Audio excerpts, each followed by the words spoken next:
Willkommen zurück und weiter geht es mit dem Software-Update für die Galaxy Watch 4. Wir haben das Update schon runtergeladen und die Neuerungen stehen hier: verbesserte Systemstabilität und Systemzuverlässigkeit. Das Update ist 303,3 MB groß und hier haben wir auch die Versionsnummer. Jetzt gehen wir hin und sagen, jetzt installieren. Und ich hoffe, es wird auch installiert, denn die Galaxy Watch hat nur 50% Akku. Tut sich da was? Update verschoben. So, dann schauen wir mal. Software Update. Bitte warten. Ja, es tut sich tatsächlich was. Gut, dann haben wir einfach noch ein bisschen Geduld und ich werde an der Stelle das Video einfach noch ein bisschen beschleunigen. Wir warten einfach mal. Bis gleich.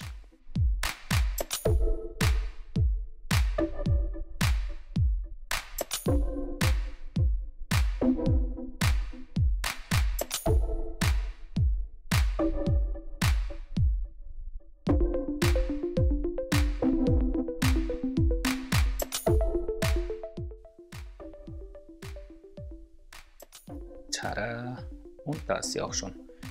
Wir sehen ein kleines Symbol, das uns anzeigt, dass die Uhr nicht mit dem Z Fold 2 gekoppelt ist, verbunden ist. Das sehen wir auch hier. Ihre ist nicht mit... Ach, jetzt hat er es im Hintergrund gemacht. Sehr schön. Die Uhr ist jetzt verbunden mit dem Telefon.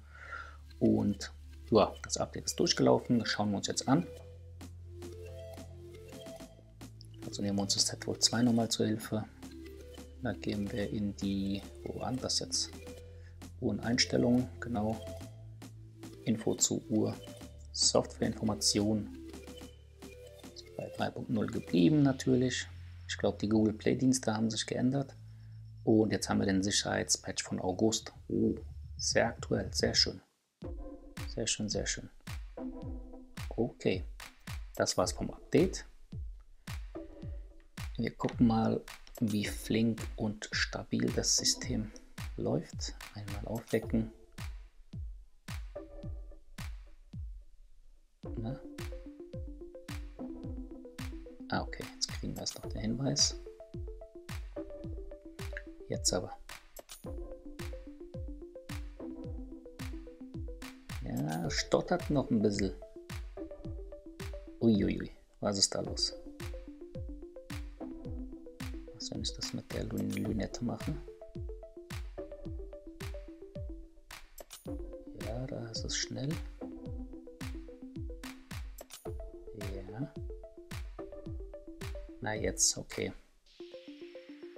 Ja, es hakt noch ein bisschen, habe ich das Gefühl.